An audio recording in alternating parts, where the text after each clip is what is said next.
Anyway guys, since we left the other location, nagpunta naman kami sa Hayward Lake. Wala. Gusto lang namin makita, magdakad-lakad lang bago kami umuwi. Punta muna kami dito sa Hayward Lake. Papakita ko sa inyo kung ano itsura ng lake na ito. Ito na. Hayward Lake. Gusto ko din dito, Caps. Maganda rin dito. But we have to be here really early. It's a nice lake.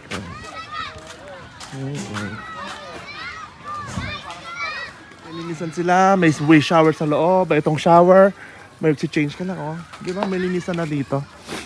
Ganda. Oo, pag dito sa Hayward. Ano, Hayward Lake. Here we are sa Hayward Lake. Ang tao. So ngayon, ano ang trip natin? Explore lakes. Mag-explore ng mga lakes. Dito kami sa Hayward. Tignan namin, papakita nito sa amin yung mga lakes dito sa BC, sa British Columbia. Ito na yung dalawang kasama. Here is the other lake, the Hayward Lake. Hayward Lake. Here's the other lake. Hayward Lake.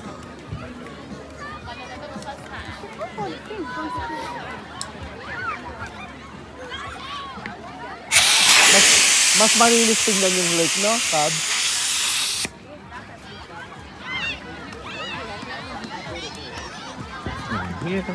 Here we are, sa Hayward Lake. Nice, ganda.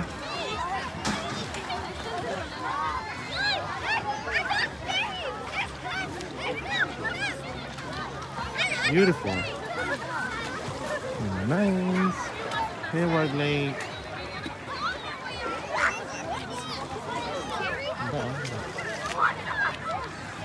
Ayun na lang. Come here. Come here. So here we are sa Hayward Lake. Parang sarap mag-swimming dito. Lamig ng tubig. Oh my God. Well, syempre sa umpisa lang naman yung malamig ang tubig. Pero after that, hindi na masyado malamig ang tubig. Pag nagtagal ka na, wala na. Mainit na siya. Mas malinis yung tubig dito, Cabs. Mas malinis yung tubig.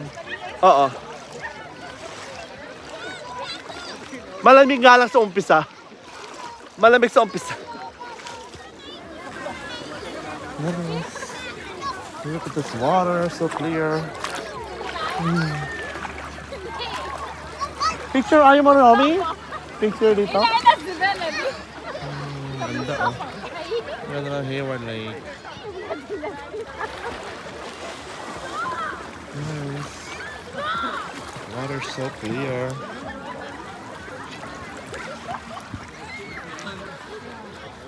Pwede ka mag-swimming doon. May dulo doon. Pwede ka mag-malon.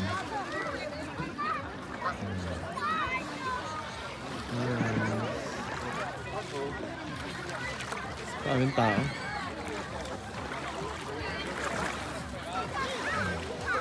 Ganda.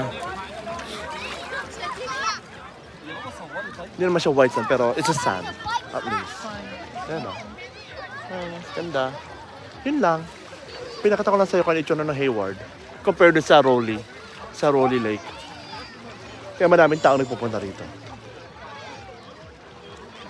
Parang kung rin siguro ito naman. Siguro.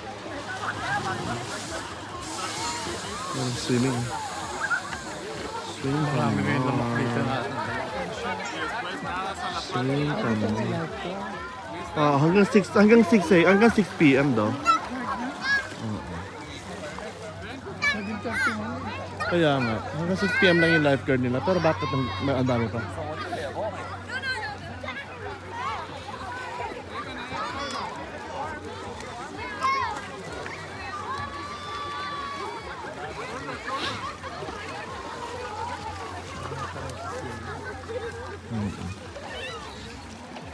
Dami swimming.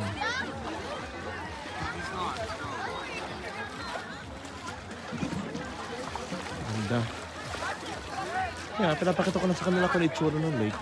Yun lang.